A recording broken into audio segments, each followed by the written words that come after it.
Olá, bom dia, povo lindo de Deus. Paz seja com todos. Agora iniciamos mais um Gotículas de Fé. E eu almejo que esse vídeo lhe encontre em paz, segurança, tranquilidade, confiança no Senhor. Amém?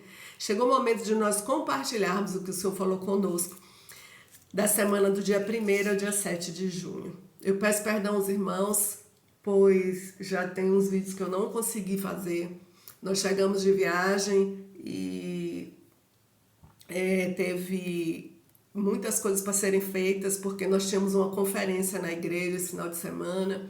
Logo depois, eu e Vivi pegamos uma virose muito forte. Eu ainda estou com a voz assim diferente. Teve falecimento de esposo de uma ovelha, então foi uma semana assim bem difícil. Mas Deus continua conosco, nos garantindo e nos dando a vitória. Amém, irmãos? Então vamos lá. Nessa semana de 1º de junho, nós começamos a leitura no livro de 1º Reis, né? O livro de 1º Reis é um livro, eu gosto muito, é muito bonito, onde ele nos mostra, fala conta várias histórias, né? Começando da morte de Salomão, morte de Davi,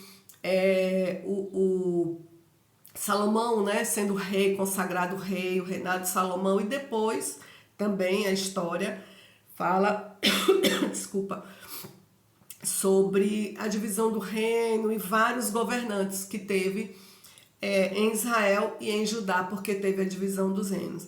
Mas assim, mostra muito, fala muito a relação natural de Davi com Salomão e a relação espiritual também de Elias e Eliseu, nos mostrando como é bom a gente obedecer, né? Aos nossos pais. Você vê que muitas coisas que Davi pediu foi realizado em Salomão, mesmo Salomão pecando, porque ele era um pecador como eu e você somos, mas Deus honrou a sua palavra e ele ficou no trono até o final, por conta do relacionamento que Deus teve com Davi. E aí a gente percebe, né, irmãos, que quando nós temos um relacionamento, nós podemos deixar um legado poderoso para os nossos descendentes. Quando nós temos um relacionamento com Deus. E aí mostra também Elias e Eliseu, o relacionamento que eles tinham. Eliseu aprendendo muito com Elias, tanto é que ele pediu porção dobrada e ele obteve essa porção dobrada, né? Mas acima de tudo, irmãos, o 1º Reis nos fala que nós devemos honrar nossa aliança com Deus, sermos obedientes. A obediência continua sendo um ponto forte, não só em 1º Reis, mas em toda a Bíblia, não é verdade? Mas vamos lá. Se eu parar um pouco, você já sabe, por conta de toda a situação que eu estou vivendo. Bom, 1º Reis 1 fala sobre a velhice de Davi, né? Mostra Salomão sendo constituído rei. E no capítulo 2, Davi dá conselhos a Salomão, conselhos bem sábios, e aí ele morre. Logo depois, Salomão começa a reinar e mata Adonias, Joabe e Simei, porque ele percebe uma manobra de Adonias, junto com Joabe e Simei, de querer usurpar o seu trono. No capítulo 3, Salomão casa com a filha de Faraó, né? E ele julga a causa de 2 mulheres. Eu acho lindo isso aqui, irmãos, como Deus dá sabedoria a Salomão, né? As mulheres, elas tiveram filhos ao mesmo tempo.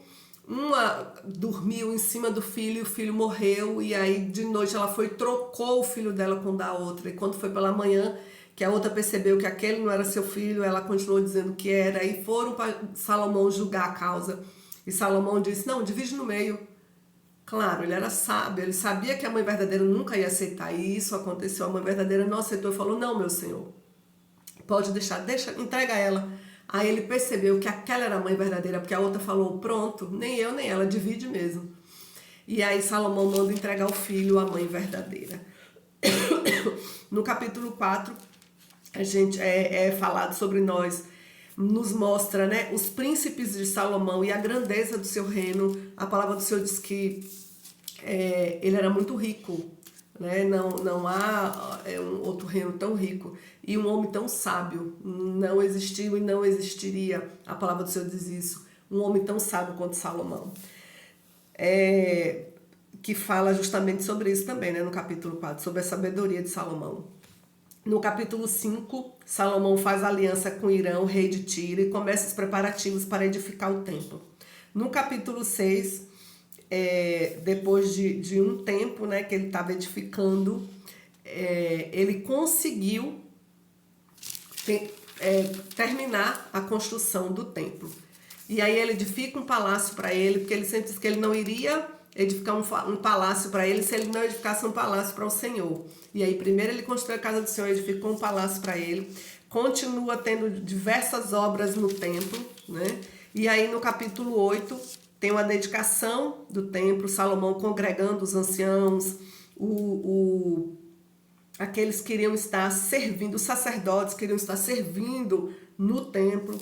Salomão fala ao povo, ora a Deus. Eu acho interessante quando ele está orando a Deus no capítulo 8, versículo 23, onde ele declara, né? Ó Senhor Deus de Israel, não há Deus como tu, em cima nos céus nem embaixo na terra, que guardas o conserto e a beneficência a teus servos, que andam de todo o seu coração diante de ti. É mais uma vez, irmãos, mostrando a obediência que nós devemos ter ao Senhor e quanto Ele nos honra. Salomão abençoa o povo. O Senhor aparece a Salomão pela segunda vez, né? Conversa com Salomão.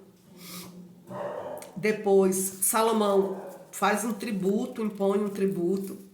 A rainha de Sabá vem visitar Salomão e aí no capítulo 10, além disso, nos mostra as riquezas de Salomão.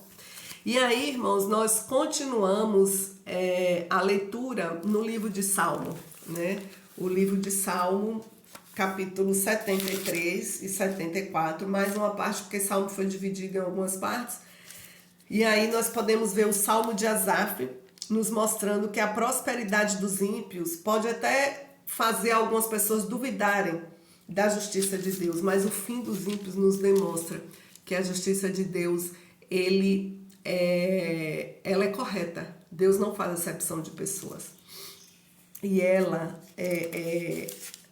aquele que serve ao Senhor, irmãos, irá estar com o nosso Deus. Aquele que não serve ao Senhor pode ter riqueza, pode ter o que for. Nós já sabemos qual é o fim, né? A palavra do Senhor diz isso. Será que vale, né, o homem vender a sua alma e perder a sua salvação? Não há dinheiro que pague isso. Depois nós podemos ver a assolação do santuário no 74, né? A oração para que Deus se lembre do seu povo aflito. Asaf orando para que Deus se volte para eles, que Deus venha pleiteando a causa dos aflitos. No 75, o profeta louva a Deus, Asaf de novo, prometendo fazer e observar a justiça de Deus. No 76, Asaf, ele mostra a majestade e o poder de Deus. No 77, ele clamando a Deus por misericórdia, né? Ele declara que Deus levantou a sua voz e inclinou para ele e ouviu o seu clamor. Nós sabemos que Deus, irmãos, ele sempre está com os ouvidos atentos, olhos atentos, ouvidos atentos ao nosso clamor. Ele fala quando nós o buscarmos de todo o nosso coração. E aí ele fala justamente sobre isso no 77. No 78, Asaf mais uma vez mostra a salvação que Deus concedeu a Israel. É uma história, né? Ele contando, relembrando de tudo que Deus fez com Israel, a rebelião que eles tiveram contra Deus, né? Deus escolhendo Judá e Davi para pastorear Israel. Então ele começa a mostrar tudo o que foi feito. No 79, Asaf pede a Deus, né? Faz uma oração a Deus gritando por socorro pela assolação de Jerusalém. E no 80, o salmista suplica a Deus que livre a sua vinha dos que a destrói. Então a gente pode perceber, irmãos, que tanto lá em 1 Reis quanto aqui, como é importante, como eu falei, a obediência ao Senhor. Como é importante. A obediência é a palavra-chave. Nós devemos sempre estar, assim como Deus está com os ouvidos, olhos atentos às nossas orações, aos nossos clamores, nós devemos estar com os ouvidos, olhos atentos ao que o Senhor tem para as nossas vidas. Então eu creio que essa semana foi uma semana assim de aprendizado, né, com Salomão, com Davi e com Asaf, o salmista. Então, assim, que Deus continue nos abençoando, é o que eu peço. Continue nos dando sabedoria para que cada vez mais nós possamos ler a sua palavra, aprender com ela, viver mediante a ela, para que cada vez mais nós possamos estar íntimo de Deus, perto dele, quando ele vier para nos buscar. Ou, desculpa, quando nós formos a ele, ele pode olhar para nós e dizer que nós somos obreiros aprovados. Amém, irmãos? Que Deus nos abençoe, que Deus nos encha o nosso coração de paz, de amor, de sabedoria. E eu já estou orando que Deus possa nos dar uma semana de aprendizado, de força, de fé, sabe? De obediência a Ele. Que verdadeiramente seja uma semana rica de conhecimentos e da presença de Deus em nossas vidas. Amém, irmãos? Que Deus te abençoe e que, volto a repetir, que essa semana seja uma semana rica de aprendizado. Deus abençoe.